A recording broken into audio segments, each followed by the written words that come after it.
Out of 200 people sampled, 14 had kids. Based on this, construct a 99% confidence interval for the true population proportion of people with kids. In this case, we want to compute the lower bound and the upper bound because of this notation. So I'm going to head to the Master Excel workbook. You're going to download it from the resources by clicking on this icon right here. When it downloads, you're going to open it and you're going to enable editing, and then you're going to go to confidence interval for proportions. If you are unsure, just start here and then you're going to go to confidence interval for proportions, which is the third link. Now, I'm going to collect my information on the sticky note so I don't have to go back and forth. So I have 200 people. That is the sample size N. And then I have equal to, that is equal to. I don't have p hat, but I was given x. So x is equal to 14. And then the level of confidence is 99%. And we need to find the upper bound and lower bound of the interval.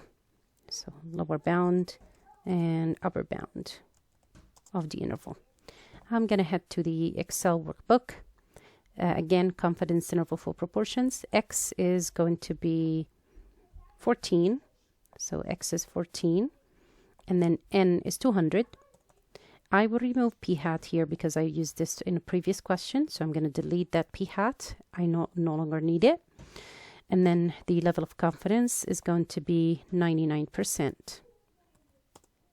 Oops, not here. Didn't mean to type on the note. I meant to type in this one. 99. Enter. Now, it's going to compute the lower bound and the upper bound of the interval here. So I'm going to copy the lower bound and head to my homework.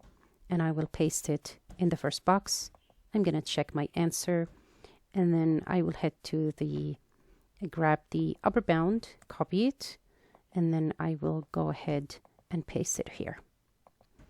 And that is how you're going to use the Master Excel workbook to answer the question when the question is asking you to find the interval, the confidence interval. Notice the notation here requires that you find the upper bound and lower bound. Sometimes in other questions, the notation is different.